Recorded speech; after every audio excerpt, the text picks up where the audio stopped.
প্রশান্তি জড়িত নিদ্রা মানুষের জীবনের একটা অত্যন্ত গুরুত্বপূর্ণ সুখ এবং প্রয়োজনীয়তাও। দেখতে গেলে এই সংসারের প্রত্যেক পশু পাখি, প্রত্যেক জীব অবশ্যই নিদ্রা প্রাপ্ত করেন, কিন্তু মানুষ, যার মধ্যে বিচার বিবেচনা করার শক্তি অন্যদের থেকে অনেক বেশি, তার কিন্তু ঘুমের কিছু সমস্যা অবশ্যই হয়। কি বলেন, তাই তো? এবার এর কারণ কি? চিন্তা। এবার চিন্তা আমাদের সবার জীবনে আছে। আমরা সকলে জানি যে চিন্তা কখনো আমাদের সাহায্য করে না, তাও আমাদের জীবনে আছে। কেন? চিন্তার মাধ্যমে কি কখনো কোনো সমস্যার সমাধান হয়েছে? অর্থের চিন্তা করলে কি অর্থ লাভ হয়? ভবিষ্যতের চিন্তা করলে কি ভবিষ্যৎ ঠিক হয়ে যায়? স্বাস্থ্যের চিন্তা করলে কি স্বাস্থ্য নিজে থেকেই ঠিক হয়? হয় না। তাহলে এই সব কিছু থেকে আমাদের একটা ছোট্ট শিক্ষা অবশ্যই লাভ করা উচিত। আপনিও আপনার কাঁধ থেকে চিন্তার এই বোঝা নামিয়ে ফেলুন। আর এই সব ইচ্ছে একত্রিত হয়ে আমাদের মনে চিন্তা উৎপন্ন করে। তাই এই চিন্তাগুলিকে ত্যাগ করুন। প্রকৃতির প্রেমের উপর বিশ্বাস রাখুন। মনে রাখবেন, যিনি চিন্তা মুক্ত হবেন তিনি চিতা মুক্ত হবেন।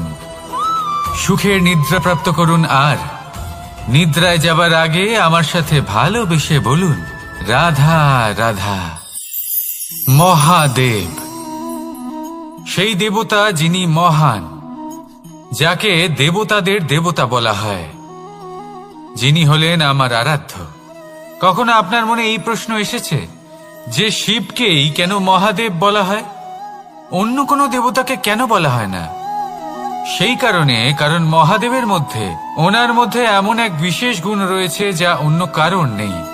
তা হলো নিঃস্বার্থ হয়ে মানুষের সেবা করা। যদি প্রয়োজন পড়ে, যদি সৃষ্টির পথে বিনাশের কালো মেঘ ছেয়ে থাকে, তখন নিজের প্রাণের চিন্তা না করে হলাহল পান করার জন্য প্রস্তুত থাকেন মহাদেব। আর এই অদ্বিতীয় ত্যাগের জন্যই শিবকে মহাদেব বলে ডাকা হয়। এবার যদি কোনো মানুষও নিঃস্বার্থ ভাবনার দ্বারা নিজেকে অর্পণ করে দেয় এই জগতের কল্যাণের জন্য, মানুষের সেবার জন্য, তাহলে তিনিও মহাপুরুষ, মহামানব হতে পারেন। যদি কেউ অভুক্ত থাকেন, তাহলে নিজের থালা থেকে অর্ধেক খাবার তাকে দিয়ে দিন। যদি কেউ অসুস্থ হন, তাহলে তাকে সেবা করার, চিকিৎসা করার চেষ্টা করুন। এই জীবন শুধু নিজের জন্য নয়, অন্যদের প্রতি, সমস্ত সংসারের প্রতি উৎসর্গ করুন। যদি এইসব মানুষ শিখে যান, তাহলে তিনি মহাদেবের পথে অগ্রসর হতে পারেন। যদি মানুষ নিঃস্বার্থ ভাবনার দ্বারা এই সংসারের সেবা করতে শিখে যান, তাহলে তিনি নিশ্চিত রূপে মহামানব অবশ্যই হতে পারবেন। আসুন আমার সাথে ভালোবেসে বলুন, রাধা রাধা। স্বর্ণ, হিরে, মুক্ত, মানিক, এই সব কিছুকে আগে পাথর বলা হতো। তাহলে এমন কি হলো যে এদের রত্ন বলা হয়? আর রত্ন তা বাস্তবে আসলে কি? এটা হলো সেই পাথর যাকে আগে আগুনের তাপ সহ্য করতে হয়েছে, পরখ করা হয়েছে, যাচাই করা হয়েছে, এদের কাটার চেষ্টা করা হয়েছে, কিন্তু তারা কখনোই নষ্ট হয়নি, বরং তারা আরো উদ্ভাসিত হয়েছে, আরো উজ্জ্বল হয়েছে, এই সংসারে আরো প্রকাশ ছড়িয়ে দিয়েছে। সেই জন্য এরা হলো এত অমূল্য, সেই জন্য এরা হলো বহুমূল্য, সেই জন্য এদের রত্ন বলা হয়। এবার মানুষের কাছেও এই নির্বাচনের অধিকার রয়েছে যে আমরা শুধু পাথর হয়ে থাকব নাকি রত্ন হয়ে থাকব। কিভাবে? আমাদের জীবনেও অনেক সমস্যা রয়েছে, বাধা আছে, বিপত্তি আছে। আমরা সেই বাধার তাপে উত্তপ্ত হই, এই সমস্যা আমাদের কাটার চেষ্টা করে। অনেক মানুষ বিভিন্ন পরিস্থিতি আমাদের ভাঙার চেষ্টা করে, কিন্তু আমাদের নষ্ট হলে চলবে না। যেভাবে এই রত্ন সমস্যার সম্মুখীন হয়ে পাথর থেকে রত্ন হয়েছে, সেইভাবেই আমাদেরও আমাদের সমস্যার সম্মুখীন হয়ে রত্ন হয়ে উঠতে হবে। এই সংসারে প্রকাশের স্রোত হয়ে উঠতে হবে। তাহলে এটাই করুন আর আমার সাথে ভালোবেসে বলুন, রাধা রাধা। সংসারে সব থেকে বড় শক্তি আসলে কি? কেউ বলবেন শারীরিক শক্তি, কেউ বলবেন অস্ত্রের শক্তি, কেউ বলবেন জ্ঞানের শক্তি। ঠিক আছে, কিন্তু যদি আমি বলি সংসারের সব থেকে বড় শক্তি হলো শক্তি কোনো এক তথ্যের, আগে হ্যাঁ, তথ্য। এই তথ্য নিজেই কিন্তু খুব শক্তিশালী, অত্যন্ত শক্তিশালী অস্ত্র হলো এই তথ্য। আর সত্যি বলতে অনুচিত তথ্যের থেকে অনেক বেশি ঘাতক হলো অসম্পূর্ণ তথ্য। যেরকম আজ শাম্ব রুক্মির সাথে করেছে, ওকে অসম্পূর্ণ তথ্য দিয়েছে, তার ফলে বিনাশ হলো। যদি এইভাবেই আপনার কাছেও কোনো অসম্পূর্ণ তথ্য আসে, আর যদি আপনি তা পরখ না করে দেখেন, যাচাই না করে দেখেন, আর নিজের কর্ম করেন, তাহলে উত্থানের বদলে আপনি পতনের সম্মুখীন হবেন। বিকাশের বদলে আপনার বিনাশ হয়ে যাবে। মনে রাখবেন একটা অত্যন্ত গুরুত্বপূর্ণ কথা, সঠিক তথ্য পাওয়া সঠিক তথ্য দেওয়ার থেকে অনেক বেশি গুরুত্বপূর্ণ। আশা করি এই কথা আপনি বুঝেছেন। জীবনে যখনই কোনো তথ্য আপনি পাবেন, সেই বিষয়ে ভেবে দেখুন, পরখ করে দেখুন, যাচাই করুন, তারপর নিজের কর্ম করুন। আর আমার সাথে ভালোবেসে বলুন, রাধা রাধা। ধর্ম এবং প্রেম, এই দুই হলো একই মুদ্রার দুই পিঠ। যদি এদের মধ্যে কোনোটা নষ্ট হয়ে যায়, তাহলে দ্বিতীয়টাও থাকে না। কখনো ভেবেছেন এমন কেন হয়? তার জন্য আগে আপনাকে বুঝতে হবে যে ধর্ম আসলে কি। ধর্ম সেটাই যা এই সংসারের প্রত্যেক মানুষকে একে অপরের সাথে সুখ এবং শান্তিতে থাকতে প্রেরণা যোগায়। এই প্রেরণার আধার হলো প্রেম। প্রেম সেটাই যা আপনার মধ্যে অন্য কারোর প্রতি করুণাবোধ জাগিয়ে তোলে, সম্মান জাগিয়ে তোলে। এবার যদি প্রেম চলে যায়, তাহলে সবার আগে বিনাশ হবে সম্মান আর করুণাবোধের।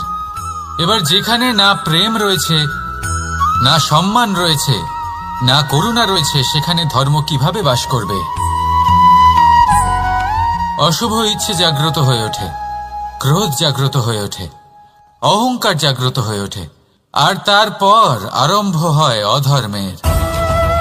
তাই যা যা ভাবনা আপনার অন্তরে প্রবেশ করছে, করতে দিন, কিন্তু যাই হোক না কেন, এই প্রেমকে নিজের থেকে দূরে যেতে দেবেন না। এই প্রেমকে চিরকাল নিজের কাছে রাখুন, নিজের হৃদয়।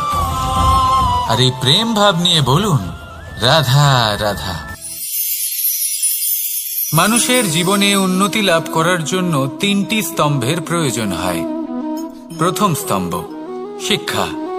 এই শিক্ষা আমাদের জ্ঞান প্রদান করে। দ্বিতীয় স্তম্ভ ব্যবসা, যার দ্বারা আমরা ধন উপার্জন করি। তৃতীয় স্তম্ভ হলো আমাদের ঈশ্বর, আমাদের ইষ্ট। এনার সাথে যদি আমরা জুড়ে থাকতে পারি, তাহলে এমন একটা মানসিক বল আপনি লাভ করবেন যেটা এই সংসারে আর কোথাও পাওয়া সম্ভব নয়।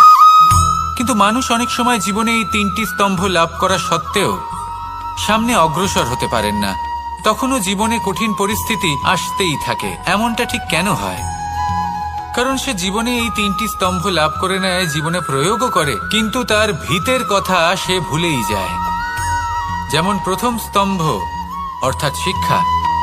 এই শিক্ষার আধার হলো শুভ চেতনা। যদি অন্তরে শুভ চেতনা না থাকে, তাহলে এই শিক্ষার কোনো গুরুত্ব থাকে না। দ্বিতীয় স্তম্ভ ব্যবসা। পরিশ্রম করে উপার্জন করতে হবে, এই কথাটা আমরা সবাই জানি এবং সবাই চেষ্টাও করি। কিন্তু ব্যবসা করতে করতে আমরা এটা ভুলে যাই আমাদের ব্যবহার কেমন হয়ে পড়েছে। এই ব্যবহার যদি শুভ হয়, তাহলে আমাদের উপার্জন আস্তে আস্তে একটা স্থির জায়গায় এসে পৌঁছবে। এবং তৃতীয় স্তম্ভ আমাদের ভগবান। যদি ওনার স্মরণে আপনি যেতে চান, তাহলে তার পূর্বে নিজের মা বাবাকে সেবা করুন, তাদের যত্ন করুন, তাদেরকে ভালোবাসুন, কারণ ওনারাই হলেন এই সংসারে আপনার সব থেকে বড় ইষ্ট। তাহলে তিন স্তম্ভের সাথে সাথে তাদের আধারকেও নিজের জীবনে প্রাধান্য দিন। কোনো সমস্যা আসবে না, জীবনে একের পর এক উন্নতি করবেন এবং এই মন প্রসন্ন হয়ে বলবে, রাধা রাধা। সুখ, দুঃখ এবং শক্তি, এই তিন হলো এই সংসারের ত্রিদেবের মতো। আমাদের জীবনে যা কিছু ঘটছে এই তিনটির ভিত্তির উপরেই হচ্ছে। আসলে এই সংসারের একটা নিয়ম আছে, যখনই আপনি কিছু লাভ করেন এই সংসার আপনার পরীক্ষা নেয়। এটা জানার জন্য আপনার পরীক্ষা নেয় যে আপনি যা কিছুই লাভ করেছেন আপনি কি আদৌ সেটার যোগ্য কিনা।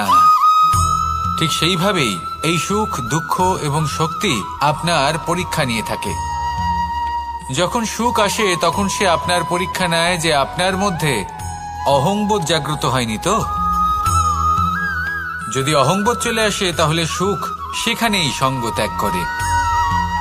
দুঃখ আপনার ধৈর্যের পরীক্ষা নিতে থাকে, আর যদি আপনার মধ্যে ধৈর্য না থাকে তাহলে এটা আপনাকে আরো বেশি দুঃখের গভীর অন্ধকারে ঠেলে দেবে। সেখানে শক্তি পরীক্ষা নেয় আপনার বিনম্রতার। যদি আপনি বিনম্র না হন তাহলে হয় এই শক্তি আপনার সঙ্গ ত্যাগ করবে, নয় এই শক্তি বিনম্রতার অভাবে আপনার পতনের কারণ হতে পারে। এই সংসারে যে কোনো ব্যক্তি যিনি এই পরীক্ষায় উত্তীর্ণ হয়ে থাকেন এই জীবনে তিনি সাফল্য লাভ করেন। আসুন আমার সাথে ভালোবেসে বলুন, রাধা রাধা। ভয়ের সাথে আমরা সবাই পরিচিত, কষ্টও আমরা সবাই পেয়েছি। কখনো কখনো আমরা অসুস্থ হয়ে পড়ি, আর এমন সময় হলে মাতার মমতা, কখনো বাবার স্নেহ, কখনো বন্ধুদের পাশে থাকার অনুভূতি আমাদের রোগ নিরাময়ে সাহায্য করে। কখনো যদি আমরা নিরাশ হয়ে পড়ি, তখন যদি আমাদের কোনো আপনজন আমাদের দুটো ভালো কথা বলে তখন আমাদের মনোবল বেড়ে যায়। ঠিক তেমন সংসারের এই রঙ্গমঞ্চে যদি আপনি পীড়িত অনুভব করেন, কিছু শুভ কথা আলোচনা করুন, কিছু স্তুতি গান করুন, কিছু মুহূর্তের জন্য হলেও নিজের ইষ্টদেবের কথা স্মরণ করুন আর প্রার্থনা করুন। সাহস বাড়বে, শক্তিও বৃদ্ধি পাবে এবং সামনে এগিয়ে চলার পথও দেখতে পাবেন। তখন এই মন প্রসন্ন হয়ে বলবে, রাধা রাধা। এই সংসারে কখনো কোনো ব্যক্তিকে তার বাইরের পোশাক দেখে বিচার করার চেষ্টা করবেন না, এটা খুব বড় ভুল করবেন। যেমন আমরা জীবনে অনেক সময় এমন করি, ধরুন কোথাও একটা গাছ দেখলাম, খুব বিশাল আকারের একটা গাছ যেটা মাটির থেকে অনেক উঁচুতে পৌঁছে গেছে, যার বিশাল শাখা আছে। সেগুলো দেখে আমরা ভাবি যে এই গাছে হয়তো কত সুস্বাদু ফল আছে, আমরা সেই গাছের পরিচর্যা করতে থাকি। আবার অন্যদিকে হলো একটি তৃণ যেটা মাটি থেকে কিছুটা উঁচুতে পৌঁছেছে, কিন্তু সেই তৃণর নিচে, মাটির নিচে অত্যন্ত সুস্বাদু ফল বা সবজি জন্ম নেয়, যা আমাদের স্বাস্থ্যের পক্ষে অত্যন্ত উপকারী। সেই জন্য কখনো আবরণ দেখে কাউকে বিচার করতে চেষ্টা করবেন না। তার বদলে এটা বোঝার চেষ্টা করুন যে আপনার সামনে যে ব্যক্তি আছে বা বস্তু আছে তার বিশেষত্ব কি। যদি এই বিশেষত্ব বোঝার ক্ষমতা আপনি অর্জন করেন, যদি এই শিল্প আপনি নিজের ভেতরে জাগ্রত করেন, তাহলে এই সংসারে বিশেষত্ব কি সেটা আপনি জানতে পারবেন। আর এই সমস্ত খেলা দৃষ্টি থেকে নয়, দৃষ্টিভঙ্গি থেকে জন্ম নেয়। দৃষ্টিভঙ্গি সবসময় শুভ রাখুন আর আমার সাথে ভালোবেসে বলুন, রাধা রাধা। যখন আমরা কোনো বনে প্রবেশ করি তখন এই সবুজ ঘাস দেখে, এই কোমল ঘাস দেখে আমাদের মন প্রফুল্ল হয়ে ওঠে। ভিন্ন ভিন্ন প্রজাতির ফুল, ভিন্ন ভিন্ন রঙের ফুল দেখে এই মন আনন্দে ভরে ওঠে। এখানে শিশুরা আনন্দ লাভ করে, বড়রা ভোজন গ্রহণ করেন, কথাবার্তা বলেন, হাঁটাহাঁটি করে বেড়ান। এবার ভেবে দেখুন, যখন এই উপবনের নির্মাণ হয়েছিল সেই সময় যদি এই মাটিকে সঠিকভাবে খনন না করা হতো, যদি তাতে সঠিকভাবে বীজ রোপণ না করা হতো, যদি কোনো সংঘর্ষ না হতো, পরিশ্রম না করা হতো, যদি চলতে চলতে পায়ে কাঁটা না বিঁধে যেত, তাহলে এই সুন্দর বন দেখে আমরা কি এই আনন্দ লাভ করতে পারতাম? কখনোই নয়। ধরুন কোনো নদীর তটে সুন্দর একটি বন আছে, সেই বনের আনন্দ লাভ করতে গেলে আপনাকে সেই নদী পার করতেই হবে। যদি সুখের নদীর কাছে পৌঁছতে চান তাহলে তটে যে কাঁটা রয়েছে সেগুলোর সাথে সংঘর্ষ করতেই হবে। এই সংসারে যদি আপনি সুখ লাভ করতে চান তাহলে সুখ লাভের এই যাত্রা শুরু করতে হবে সংঘর্ষ দ্বারা। তাহলে সংঘর্ষকে স্বাগত জানান, এর পেছনেই সুখ রয়েছে যা আপনার জন্য অপেক্ষা করছে। এবার হাসুন আর আমার সাথে ভালোবেসে বলুন, রাধা রাধা। সংসারে আমাদের জীবনের সবথেকে বড় দোষ কি আপনি জানেন? কেউ বলবেন লোভ, কেউ বলবেন লালসা, কেউ বলবেন অসত্য। দেখুন, দুঃখের মূল কারণ হলো পরিশ্রম না করা। কিছু মানুষ ভাবেন যে আমি জীবনে কোনো পরিশ্রম করব না, অথচ আমি সবকিছু প্রাপ্ত করতে চাই। আর এমন এক কারণের জন্যই দূতের মতো খেলা আমাদের জীবনে প্রবেশ করার সুযোগ পায়। দূত। এই দূত আসলে কি? দূত অর্থাৎ কোনো পরিশ্রম ছাড়াই অন্য কেউ পরিশ্রম করে যা অর্জন করেছেন, যে সুখ সুবিধা অর্জন করেছেন, তা নিজের জন্য শুধুমাত্র একটা খেলার মাধ্যমে নিজের করে নেবার ইচ্ছে। আর এই ইচ্ছে অত্যন্ত বিনাশকারী হতে পারে। এই ইচ্ছে যদি আপনার বিবেক, আপনার মন, আপনার চেতনা, আপনার ভাবনা প্রবাহিত করে ফেলে, তারপরে আপনি চেষ্টা করতে শুরু করে দেবেন, আর সেইখান থেকেই আপনার পতন শুরু হবে। এই চেষ্টা করবেন যে অন্য কারোর জীবনের সমস্ত ধন, তার সমস্ত জীবন সম্পূর্ণভাবে নিজের করে নেওয়ার। কারণ প্রথমে আশা জাগ্রত হয়, আর এই আশা হতাশায় পরিণত হতে সময় লাগে না।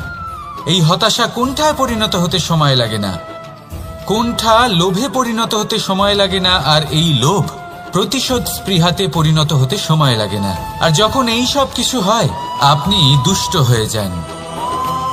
আর সবাই জানেন যে প্রত্যেক দুষ্ট ব্যক্তির পতন হলো অবশ্যম্ভাবী। তাই নিজেকে দূতের থেকে দূরে রাখুন আর পরিশ্রমকে নিজের কাছে টেনে নিন। জীবনে আপনার যা যা স্বপ্ন রয়েছে, যা আপনি করতে চান, শুধুই পরিশ্রম দ্বারা অর্জন করুন। তাহলে তাই করুন আর আমার সাথে ভালোবেসে বলুন, রাধা রাধা। জীবনে কিছু শেখা অত্যন্ত গুরুত্বপূর্ণ। এবার কি কি শিখতে হবে সেই সব শেখানোর জন্য অনেক শিক্ষক রয়েছেন, কিন্তু কি শিখবেন না আর কি করবেন না, এটা আমাদের নিজের অভিজ্ঞতা দিয়ে শিখতে হয়। কিন্তু তার মানে এটা নয় যে যদি আপনাকে শিখতে হয় যে আগুনের তাপ কতটা, আপনাকে আগুনের মধ্যে হাত দিতে হবে। না, অন্য কারোর অভিজ্ঞতা দ্বারাও শিখতে পারেন। প্রশ্ন শুধুমাত্র একটাই যে আপনি কি শিখতে চান নাকি চান না। যদি আপনি এটাই ভাবেন যে আমি শুধুই নিজের অভিজ্ঞতা দ্বারাই শিখতে চাই, তাহলে জীবনকাল ছোট মনে হবে, অনেক কিছুই শিখতে পারবেন না। তাই নিজের সাথে সাথে বড়দের অভিজ্ঞতা দ্বারাও শেখা শুরু করে দিন। এই সংসারের অভিজ্ঞতা দ্বারা শিখতে শুরু করে দিন। আর এটা নিশ্চিত রূপে শেখা আবশ্যক যে কখন কি করবেন না, কোথায় থামতে হবে আর কোথায় থামবেন না। তাহলে আসুন আর আমার সাথে ভালোবেসে বলুন, রাধা রাধা। ভোজন। এবার ভোজন সংগ্রহ করার জন্য মানুষ কি না করেন, সবসময় চেষ্টা করতে থাকেন। ফসল উৎপাদনের জন্য অনেক পরিশ্রম করতে থাকেন, কিন্তু অনেক সময় অনেক পরিশ্রম করার পরেও ফসল ভালো উৎপাদন হয় না। এর কারণ কি? কারণ হলো এটাই যে আপনি পরিশ্রম হয়তো অনেক করেছেন, কিন্তু আপনার নজর তো সেই বীজের দিকে ছিলই না যা আপনি রোপণ করেছেন। সেই জন্য সবসময় কোনো বীজ রোপণ করার আগে তাকে পরখ করে দেখুন, তা অত্যন্ত আবশ্যক। আর সেইভাবেই যখনই কোনো কর্মের প্রশ্ন আসে, তাহলে সেখানে শুধুমাত্র পরিশ্রম যথেষ্ট নয়, সেই কাজের প্রতি আপনার কর্তব্য কি, আপনার উদ্দেশ্য কি, সেটা জানা হলো অত্যন্ত গুরুত্বপূর্ণ। তাই কর্ম করুন, কিন্তু সেই কর্মের প্রতি আপনার যা উদ্দেশ্য তার মাহাত্ম্য বুঝতে চেষ্টা করুন। তাহলে আসুন আমার সাথে ভালোবেসে বলুন, রাধা রাধা। প্রশান্তি জড়িত নিদ্রা মানুষের জীবনের একটা অত্যন্ত গুরুত্বপূর্ণ সুখ এবং প্রয়োজনীয়তাও। দেখতে গেলে এই সংসারের প্রত্যেক পশু পাখি, প্রত্যেক জীব অবশ্যই নিদ্রা প্রাপ্ত করেন, কিন্তু মানুষ, যার মধ্যে বিচার বিবেচনা করার শক্তি অন্যদের থেকে অনেক বেশি, তার কিন্তু ঘুমের কিছু সমস্যা অবশ্যই হয়। কি বলেন, তাই তো? এবার এর কারণ কি? চিন্তা। এবার চিন্তা আমাদের সবার জীবনে আছে। আমরা সকলে জানি যে চিন্তা কখনো আমাদের সাহায্য করে না, তাও আমাদের জীবনে আছে। কেন? চিন্তার মাধ্যমে কি কখনো কোনো সমস্যার সমাধান হয়েছে? অর্থের চিন্তা করলে কি অর্থ লাভ হয়? ভবিষ্যতের চিন্তা করলে কি ভবিষ্যৎ ঠিক হয়ে যায়? স্বাস্থ্যের চিন্তা করলে কি স্বাস্থ্য নিজে থেকেই ঠিক হয়? হয় না। তাহলে এই সব কিছু থেকে আমাদের একটা ছোট্ট শিক্ষা অবশ্যই লাভ করা উচিত। আপনিও আপনার কাঁধ থেকে চিন্তার এই বোঝা নামিয়ে ফেলুন। আর ইচ্ছে, এই সব ইচ্ছে একত্রিত হয়ে আমাদের মনে চিন্তা উৎপন্ন করে। তাই এই চিন্তাগুলিকে ত্যাগ করুন। প্রকৃতির প্রেমের উপর বিশ্বাস রাখুন। মনে রাখবেন, যিনি চিন্তামুক্ত হবেন তিনি চিতামুক্ত হবেন। সুখের নিদ্রা প্রাপ্ত করুন, আর নিদ্রায় যাবার আগে আমার সাথে ভালোবেসে বলুন, রাধা রাধা। মহাদেব সেই দেবতা যিনি মহান, যাকে দেবতাদের দেবতা বলা হয়, যিনি হলেন আমার আরাধ্য।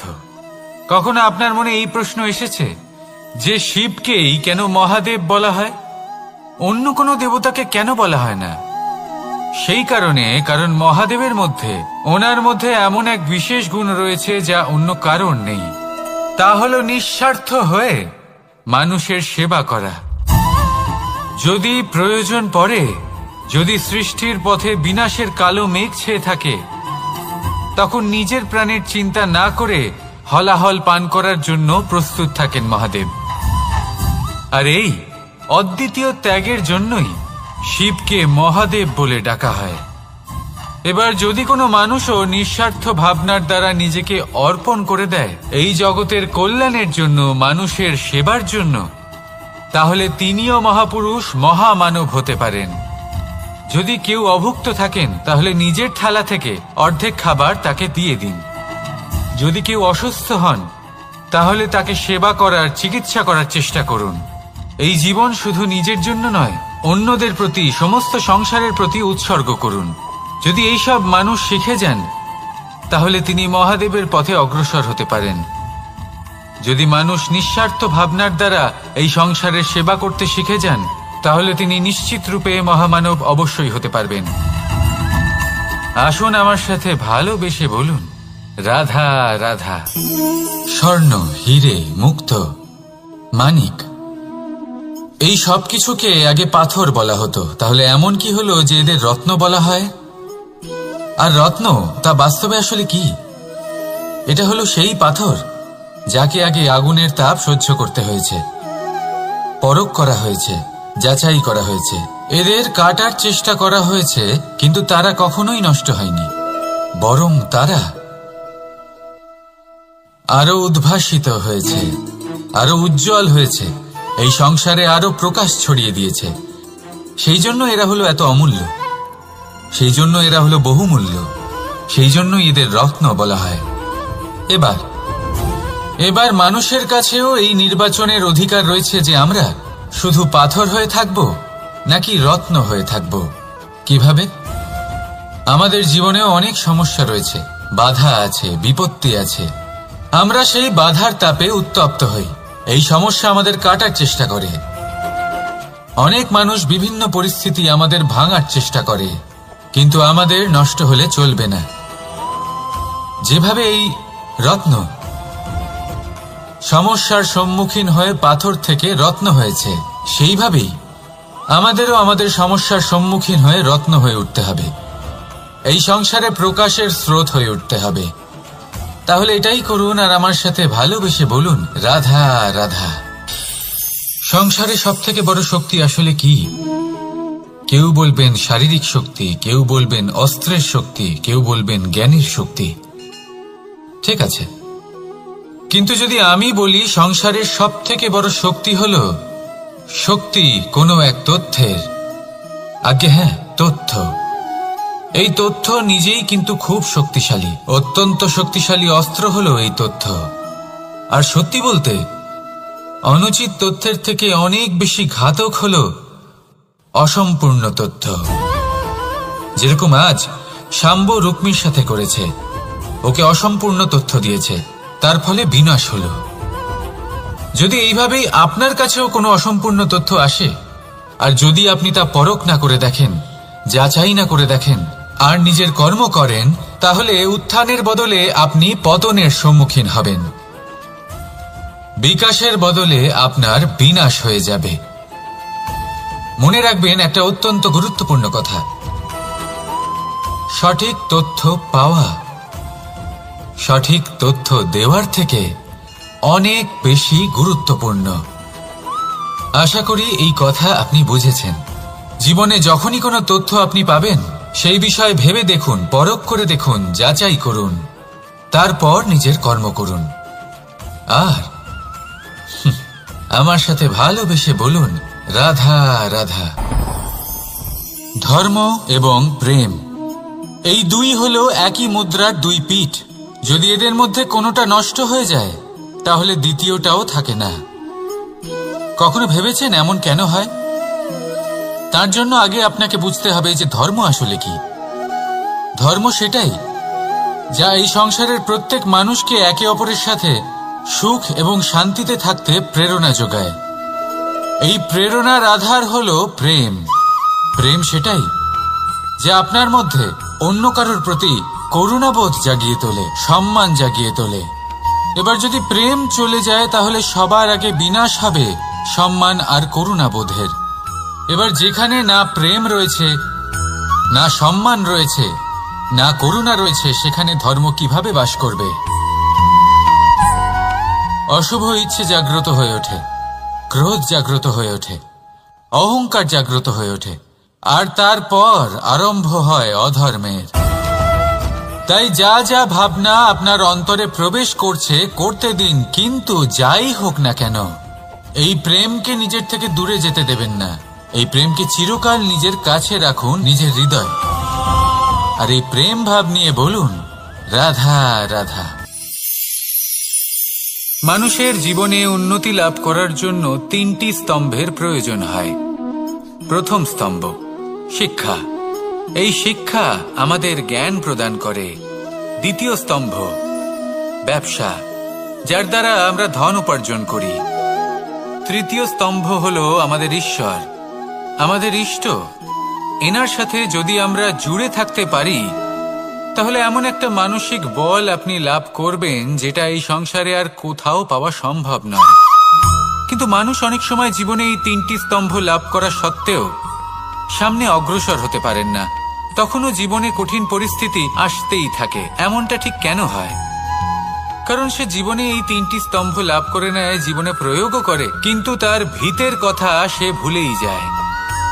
যেমন প্রথম স্তম্ভ অর্থাৎ শিক্ষা। এই শিক্ষার আধার হলো শুভ চেতনা। যদি অন্তরে শুভ চেতনা না থাকে, তাহলে এই শিক্ষার কোনো গুরুত্ব থাকে না। দ্বিতীয় স্তম্ভ ব্যবসা। পরিশ্রম করে উপার্জন করতে হবে, এই কথাটা আমরা সবাই জানি এবং সবাই চেষ্টাও করি। কিন্তু ব্যবসা করতে করতে আমরা এটা ভুলে যাই আমাদের ব্যবহার কেমন হয়ে পড়েছে। এই ব্যবহার যদি শুভ হয়, তাহলে আমাদের উপার্জন আস্তে আস্তে একটা স্থির জায়গায় এসে পৌঁছবে। এবং তৃতীয় স্তম্ভ আমাদের ভগবান। যদি ওনার শরণে আপনি যেতে চান, তাহলে তার পূর্বে নিজের মা বাবাকে সেবা করুন, তাদের যত্ন করুন, তাদেরকে ভালোবাসুন, কারণ ওনারাই হলেন এই সংসারে আপনার সব থেকে বড় ইষ্ট। তাহলে 3 স্তম্ভের সাথে সাথে তাদের আধারকেও নিজের জীবনে প্রাধান্য দিন। কোনো সমস্যা আসবে না, জীবনে একের পর এক উন্নতি করবেন এবং এই মন প্রসন্ন হয়ে বলবে রাধা রাধা। সুখ, দুঃখ এবং শক্তি, এই 3 হলো এই সংসারের ত্রিদেবের মতো। আমাদের জীবনে যা কিছু ঘটছে এই 3টির ভিত্তির উপরেই হচ্ছে।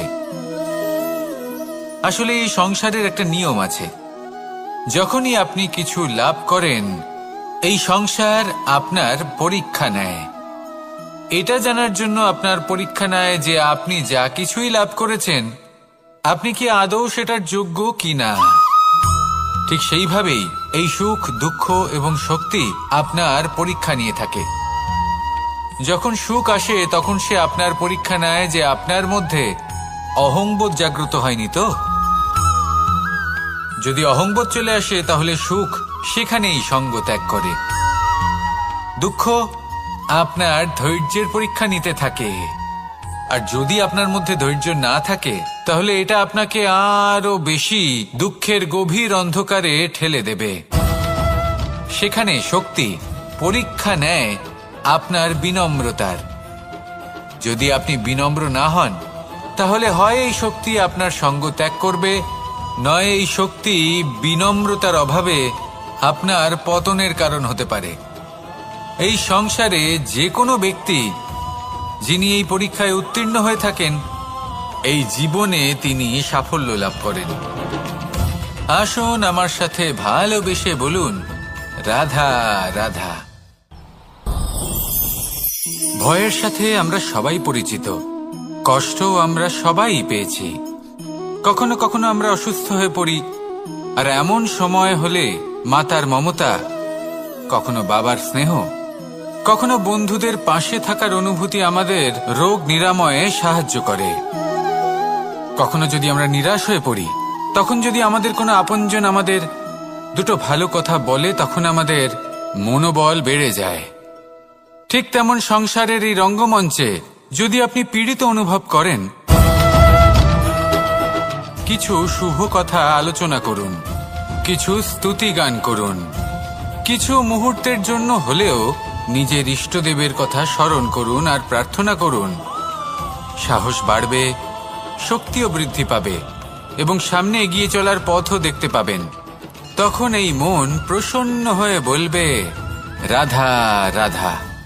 এই সংসারে কখনো কোনো ব্যক্তিকে তার বাইরের পোশাক দেখে বিচার করার চেষ্টা করবেন না, এটা খুব বড় ভুল করবেন। যেমন আমরা জীবনে অনেক সময় এমন করি, ধরুন কোথাও একটা গাছ দেখলাম, খুব বিশাল আকারের একটা গাছ যেটা মাটির থেকে অনেক উঁচুতে পৌঁছে গেছে, যার বিশাল শাখা আছে। সেগুলো দেখে আমরা ভাবি যে এই গাছে হয়তো কত সুস্বাদু ফল আছে, আমরা সেই গাছের পরিচর্যা করতে থাকি। আবার অন্যদিকে হলো একটি তৃণ যেটা মাটি থেকে কিছুটা উঁচুতে পৌঁছেছে, কিন্তু সেই তৃণর নিচে, মাটির নিচে অত্যন্ত সুস্বাদু ফল বা সবজি জন্ম নেয়, যা আমাদের স্বাস্থ্যের পক্ষে অত্যন্ত উপকারী। সেই জন্য কখনো আবরণ দেখে কাউকে বিচার করতে চেষ্টা করবেন না। তার বদলে এটা বোঝার চেষ্টা করুন যে আপনার সামনে যে ব্যক্তি আছে বা বস্তু আছে তার বিশেষত্ব কি। যদি এই বিশেষত্ব বোঝার ক্ষমতা আপনি অর্জন করেন, যদি এই শিল্প আপনি নিজের ভেতরে জাগ্রত করেন, তাহলে এই সংসারে বিশেষত্ব কি সেটা আপনি জানতে পারবেন। আর এই সমস্ত খেলা দৃষ্টি থেকে নয়, দৃষ্টিভঙ্গি থেকে জন্ম নেয়। দৃষ্টিভঙ্গি সবসময় শুভ রাখুন আর আমার সাথে ভালোবেসে বলুন রাধা রাধা। যখন আমরা কোনো বনে প্রবেশ করি তখন এই সবুজ ঘাস দেখে, এই কোমল ঘাস দেখে আমাদের মন প্রফুল্ল হয়ে ওঠে। ভিন্ন ভিন্ন প্রজাতির ফুল, ভিন্ন ভিন্ন রঙের ফুল দেখে এই মন আনন্দে ভরে ওঠে। এখানে শিশুরা আনন্দ লাভ করে, বড়রা ভোজন গ্রহণ করেন, কথাবার্তা বলেন, হাঁটাহাঁটি করে বেড়ান।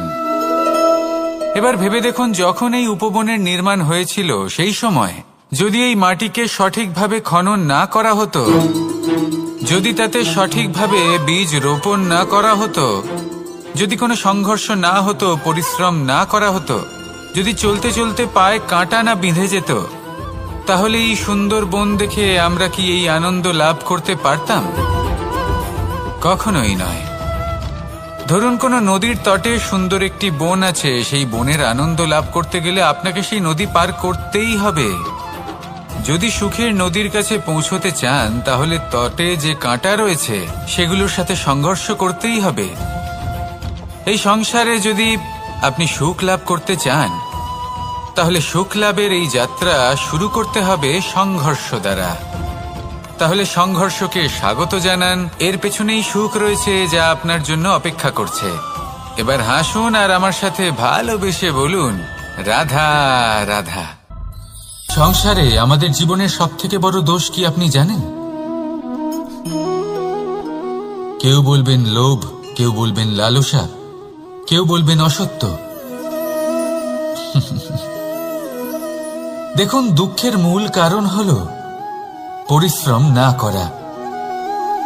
কিছু মানুষ ভাবেন যে আমি জীবনে কোনো পরিশ্রম করব না, অথচ আমি সবকিছু প্রাপ্ত করতে চাই। আর এমন এক কারণের জন্যই দূতের মতো খেলা আমাদের জীবনে প্রবেশ করার সুযোগ পায়। দূত। এই দূত আসলে কি? দূত অর্থাৎ কোনো পরিশ্রম ছাড়াই অন্য কেউ পরিশ্রম করে যা অর্জন করেছেন, যে সুখ সুবিধা অর্জন করেছেন, তা নিজের জন্য শুধুমাত্র একটা খেলার মাধ্যমে নিজের করে নেবার ইচ্ছে। আর এই ইচ্ছে অত্যন্ত বিনাশকারী হতে পারে। এই ইচ্ছে যদি আপনার বিবেক, আপনার মন, আপনার চেতনা, আপনার ভাবনা প্রবাহিত করে ফেলে, তারপরে আপনি চেষ্টা করতে শুরু করে দেবেন, আর সেইখান থেকেই আপনার পতন শুরু হবে। এই চেষ্টা করবেন যে অন্য কারোর জীবনের সমস্ত ধন, তার সমস্ত জীবন সম্পূর্ণভাবে নিজের করে নেওয়ার। কারণ প্রথমে আশা জাগ্রত হয়, আর এই আশা হতাশায় পরিণত হতে সময় লাগে না। এই হতাশা কুণ্ঠায় পরিণত হতে সময় লাগে না, কুণ্ঠা লোভে পরিণত হতে সময় লাগে না, আর এই লোভ প্রতিশোধ স্পৃহাতে পরিণত হতে সময় লাগে না। আর যখন এই সব কিছু হয়, আপনি দুষ্ট হয়ে যান। আর সবাই জানেন যে প্রত্যেক দুষ্ট ব্যক্তির পতন হলো অবশ্যম্ভাবী। তাই নিজেকে দূতের থেকে দূরে রাখুন আর পরিশ্রমকে নিজের কাছে টেনে নিন। জীবনে আপনার যা যা স্বপ্ন রয়েছে, যা আপনি করতে চান, শুধুই পরিশ্রম দ্বারা অর্জন করুন। তাহলে তাই করুন আর আমার সাথে ভালোবেসে বলুন, রাধা রাধা। জীবনে কিছু শেখা অত্যন্ত গুরুত্বপূর্ণ। এবার কি কি শিখতে হবে, সেই সব শেখানোর জন্য অনেক শিক্ষক রয়েছেন। কিন্তু কি শিখবেন না আর কি করবেন না, এটা আমাদের নিজের অভিজ্ঞতা দিয়ে শিখতে হয়। কিন্তু তার মানে এটা নয় যে যদি আপনাকে শিখতে হয় যে আগুনের তাপ কতটা, আপনাকে আগুনের মধ্যে হাত দিতে হবে। না, অন্য কারোর অভিজ্ঞতা দ্বারাও শিখতে পারেন। প্রশ্ন শুধুমাত্র একটাই যে আপনি কি শিখতে চান নাকি চান না। যদি আপনি এটাই ভাবেন যে আমি শুধুই নিজের অভিজ্ঞতা দ্বারাই শিখতে চাই, তাহলে জীবনকাল ছোট মনে হবে, অনেক কিছুই শিখতে পারবেন না। তাই নিজের সাথে সাথে বড়দের অভিজ্ঞতা দ্বারাও শেখা শুরু করে দিন। এই সংসারের অভিজ্ঞতা দ্বারা শিখতে শুরু করে দিন। আর এটা নিশ্চিত রূপে শেখা আবশ্যক যে কখন কি করবেন না, কোথায় থামতে হবে আর কোথায় থামবেন না। তাহলে আসুন আর আমার সাথে ভালোবেসে বলুন, রাধা রাধা। ভোজন। এবার ভোজন সংগ্রহ করার জন্য মানুষ কি না করেন, সবসময় চেষ্টা করতে থাকেন। ফসল উৎপাদনের জন্য অনেক পরিশ্রম করতে থাকেন, কিন্তু অনেক সময় অনেক পরিশ্রম করার পরেও ফসল ভালো উৎপাদন হয় না। এর কারণ কি? কারণ হলো এটাই যে আপনি পরিশ্রম হয়তো অনেক করেছেন, কিন্তু আপনার নজর তো সেই বীজের দিকে ছিলই না যা আপনি রোপণ করেছেন। সেই জন্য সবসময় কোনো বীজ রোপণ করার আগে তাকে পরখ করে দেখুন, তা অত্যন্ত আবশ্যক। আর সেইভাবেই যখনই কোনো কর্মের প্রশ্ন আসে, তাহলে সেখানে শুধুমাত্র পরিশ্রম যথেষ্ট নয়। সেই কাজের প্রতি আপনার কর্তব্য কি, আপনার উদ্দেশ্য কি, সেটা জানা হলো অত্যন্ত গুরুত্বপূর্ণ। তাই কর্ম করুন, কিন্তু সেই কর্মের প্রতি আপনার যা উদ্দেশ্য তার মাহাত্ম্য বুঝতে চেষ্টা করুন। তাহলে আসুন আমার সাথে ভালোবেসে বলুন, রাধা রাধা।